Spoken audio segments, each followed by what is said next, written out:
Salut à toutes et bienvenue dans cette nouveau revue de presse avec Sen Podcast. On commence avec la Ligue des Champions et le Paris Saint-Germain qui est sur un nuage. Il y a un grand artisan du tir de Ligue des Champions remporte la saison passée et c'est possible back to back le 31 mai prochain contre Arsenal. C'est bien El Henrique ou Louis Henrique malgré des critiques parfois assez dures lors des premières mois à la tête de l'équipe. L'Espagnol a rapidement su fédérer son groupe autour de ses idées après le match retour face au Bayern.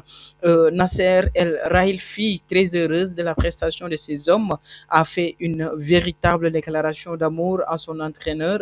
C'est notre meilleur actif, c'est encore une fois ma meilleure décision. J'ai parlé avec lui pendant 15 ans pour faire venir. C'est un entraîneur fantastique, le meilleur du monde, mais c'est ainsi une bonne personne. C'est incroyable comment il gère le travail au quotidien, les joueurs, tout même avec les médias qui sont compliqués parfois en France, mais il est fantastique à lancer. Le dirigeant qatari devant les caméras de CBS Sport avait désulté. C'est une fierté encore une fois de voir Luis Enrique au club et d'avoir ceux qui écrivent l'histoire aussi, car il a sa baguette magique malgré ses passes lointains. Il reste dans les annales de l'histoire française. C'est ce qu'on veut à un ADN parisien où encore une fois on voit une histoire très écrite où le montrer. Ce ne sont pas des joueurs mais des véritables guerriers. Louis Henrique a vraiment révolutionné le foot par le PSG et tout le foot.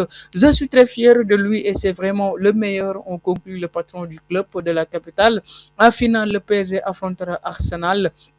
Forcément, le club de la capitale française, office de favori de par son statut de champion de titre, mais aussi en raison de ce qu'ont montré les deux équipes et les deux compagnons européens. Néanmoins, du côté Angleterre, on veut optimiser pour les Guinéens et on croit cadrer une victoire de Londonier. Tout le monde s'attend ce que le PSG signe, mais je vous le dis encore une fois, il y a une possibilité qu'Arsenal gagne, même s'ils vont devoir un peu de chance et beaucoup de choses à leur côté. Cela gagne la première ligue. Ça peut Liverpool devant les caméras de TNT Sport. Et ça signifie une fascinante. Je pense qu'Arsenal a des vraies options de gagner ça. Peut-être un match de 50-50 et de son côté lancé Chris Sutton, ancien joueur lui aussi de BBC, pas de place.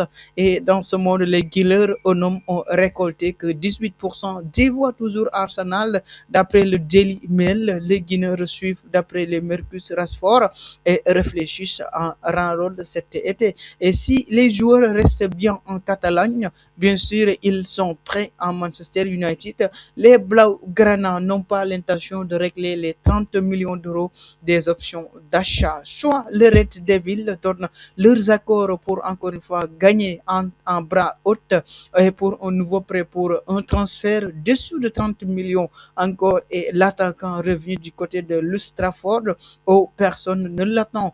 Et Arsenal compte bien profiter de cette situation, mais le club du nord de Londres n'est pas le seul. Le Bayern Munich est également intéressé. Chance que Nicolas Jackson, prêt en Bavière par le Chelsea, ne restera pas à l'issue de la saison à Barcelone où Rashford est le plus l'instant prêt.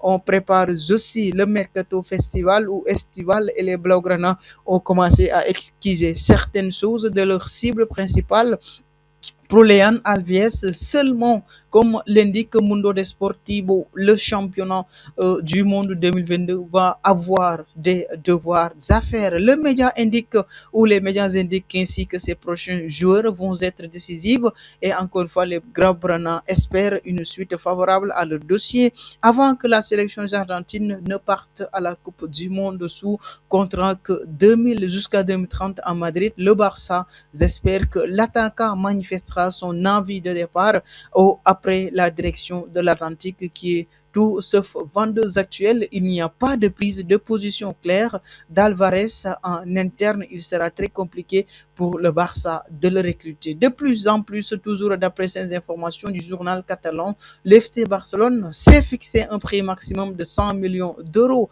pour cette opération, un montant qui reste loin de ce que pourrait attendre l'Atlético, clairement en position de force dans ce dossier pour l'instant, d'où la volonté de Barça de devoir pour Leyan Alvarez bouger les choses de son côté. Du côté du rêve et rival Madrid, on s'inquiète de plus en plus pour Kylian Mbappé blessé depuis fin avril avec le Real Madrid. Le buteur a tout de même à l'occasion de remporter un de ses examens hier puisqu'à récupérer ce déroulement des bonnes actions ou des bonnes conditions. Seulement sa présence pour le Classico face au Barça reste encore incertain ou désiré. Sur les Cardenancers, le journaliste Xavier Mera est notamment impliqué ou expliqué qui dernière se devrait permettre de déterminer si l'attaquant est en mesure de voyager avec le groupe avant de rencontrer prévu dimanche. Il ne s'entraîne pas avec le reste de ses coéquipiers. Ce n'est pas seulement qu'il ne sera pas titulaire, c'est peut-être qu'il ne voyagera même pas et on va voir s'il la pelouse au moment où il va florer la pelouse, mais sinon il ne pourrait même pas faire le déplacement. Et dans cette logique, de son côté par Altinho Romero, cette gestion de deux AFBAP s'explique surtout avec la volonté des joueurs de 27 ans d'arriver dans les meilleures conditions possibles pour la Coupe du Monde 2026 cet été et les encore ou encore son choix pour alimenter les tensions dans le capital espagnol. Selon le Radio Copé, le Français a passé son examen médical ce jeudi et dans cette logique nous continuons toujours avec Federico Valverde a refusé de serrer la main de Chouamini ce matin, marquant ainsi le début d'une séance très tendue qui s'est terminée par une violente altercation dans les vestiaires à la fin de l'entraînement, écrit le journal qui précise toutefois que c'était un événement involontaire non provoqué par Chouamini qui serait l'origine de la blessure de Valverde. L'obligeant aller à l'hôpital pour se faire poser des points de structure ou suture selon les Cristigito. La bagarre aujourd'hui aurait été bien plus volontiers ou encore violente par les précédents. Un examen grave qui tranche plus que jamais avec la réputation des vestiaires chiens de Real Madrid sous les Atléticos en attendant de voir le Chouamini et Valverde pourront récolter les morceaux de leur pot de vin. Ce nouvel incident a obligé Casablanca à provoquer une réunion de crise en urgence à l'approche du Classico. Le Real Madrid veut que tous ces remous cessent. L'escalade des tensions inquiète le plus haute sphère du club qui traverse peut-être une crise presque dans l'histoire après qu'il le championnat d'Europe il a à peine 2 ans. Tous les deux seront tout d'accord rivaux ces deux Madrilènes. Les attitudes sera plus que jamais épiées dimanche face au Barça. AS confirme d'ailleurs cette information en précisant que les deux joueurs n'ont pas jamais entretenu de bonnes relations selon leurs proches. En revanche, personne ne s'attendait à ce qu'ils viennent mais au club, c'est la contestation. AS indique que le Real Madrid va engager une procédure disciplinaire à l'encontre des deux joueurs et dans cette optique, nous continuons toujours avec les informations qui restent plombées dans la toile. N'oubliez pas de commenter, partager pour ne manquer aucune des nouvelles. Ensuite, il veut faire le ménage dans les vestiaires et se débarrasser de ces 7 joueurs dont les noms ne sont pas encore donnés par les médias. Il veut aussi avoir un contact direct avec Florentino Pérez pour aborder les joueurs du quotidien sans devoir passer par les intermédiaires comme José Angel Sanchez et si aussi comprend en dirigeant qu'il ne veut plus longer tourner estivale en Amérique ou en Asie, considérant que ceux qui protègent judiciaires seront derrière les caves.